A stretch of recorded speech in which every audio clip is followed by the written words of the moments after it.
And Blake is a student in New Orleans. All right. Well, he hasn't always been a Morehouse. Should have been a Morehouse man, but I won't tell that. Nobody's talking about This is my, their mother, man, Maya. Maya is standing between her two brothers. Maya is a volleyball star. I guess And basketball star at Mercy High School. You know, she looks like she's at Howard. She's in high school. We'll finish next year. All right. God willing. And the creek don't rise. And that's their mother standing right here, Cheryl. All right. And my other daughter is Karen. Who is somewhere Sitting over there in the corner. She is director of music at Cascade Church, where Amanda Davis was a member. Did you leave the church? No, sir. Yes, sir. I don't see you when I go. I've never seen you there.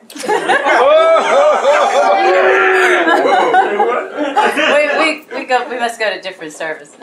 No, I don't go. I don't go to church. I preach. All right. I mean, you don't see me in Cascade. I'm preaching something. Oh, okay. Preaching at Providence Sunday.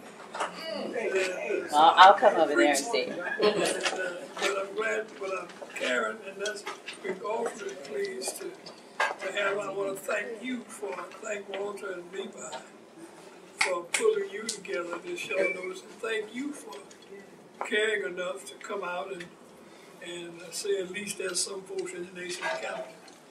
I wish you well.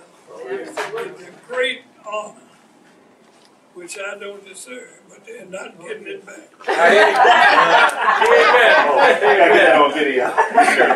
Amanda would like to ask a question. Scott.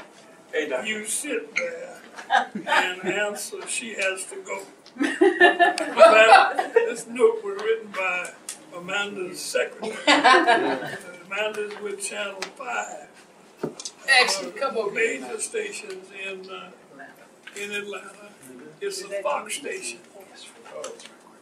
Well, I'll be careful. your metal. I don't want to damage your metal. Or is it making noise? Yes, sir. You put the mic on it. That's right. Not your fault, right? That would make Fox responsible. That's right. We didn't damage it. Go ahead, Amanda. You know, Reverend Lowery, a lot of reporters, not me, kept trying to ask you how it would feel to get it before you got it. And you wouldn't answer because you said it hadn't happened yet. Now that it's happened, how did you feel in that moment? Well, you know, one of our great artists, James Brown, comes to my mind. I can hear him now and say, it feels good. It feels good. It feels good. For a lot of reasons. Not the least of which, I think, in putting me among the members of his first class. This is the first class he's named in his presidency. And I'm sure he wanted to make it a strong class. There you go. In putting me in this class with Ted Kennedy and Desmond Tutu and Sidney Poitier and so many, Billie Jean King, who meant so much to tennis women. Putting me in that class, he was putting his best foot forward. And I appreciate the fact, not me, but the movement. He was putting the movement at a level where the whole world could see what he thought about the movement. And I think that, I hope that our community doesn't overlook that aspect of putting me in the mix at this, because I was in high cotton. Lady that sat by me named Sandra Day O'Connor, who was the first woman on the Supreme Court and was a constructive member of the Supreme Court. Even though she was a Republican, she was very often the difference between darkness and light on that court. So I think it's significant, and it shows, I think the real Barack Obama stood up for the world to see in the selection of people. So I felt good being a part of that expression of his own identity. I felt good because I think he sent a message to other ordinary folk like me. I've never been a congressman. I've never been a mayor, governor.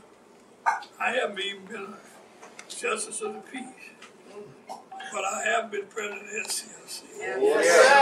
And in that context, I think it's, but I'm just an ordinary small town preacher. And yet, I just received, when he put it around my neck, the highest award the nation can give any civilian. And that ought to send a message to other ordinary small town preachers and teachers and carpenters and painters and beauticians and housewives. Ordinary people who go ahead and serve the common good. That you too can be recognized. You too. If you had the opportunity, what would you have said? Oh, now that's a question, Sister Davis, I can't answer because God has a way of giving you a message for the moment. And that moment's gone. Oh, wow. And I can't expect God to give me that message again. I suspect I would have said pretty much what I said. Yeah, that's what's on my heart. Because I think that Barack Obama, who is eloquent, he had to decalibrate. What that mean? He had to decalibrate language he used to talk about the police incident in Cambridge. Right. He said, I shouldn't have said he was stupid. I would decalibrate. But I think he was right. I think he was right. I don't think he needed to decalibrate anything. I think the real Barack Obama stood up. If there were any of y'all leaders left who were wondering who he is, his instinct took over. Say so. Say so. He said, Yes. the policeman did a stupid thing. And it was stupid. To arrest a man in his house. Put him in chains in his house with no crime.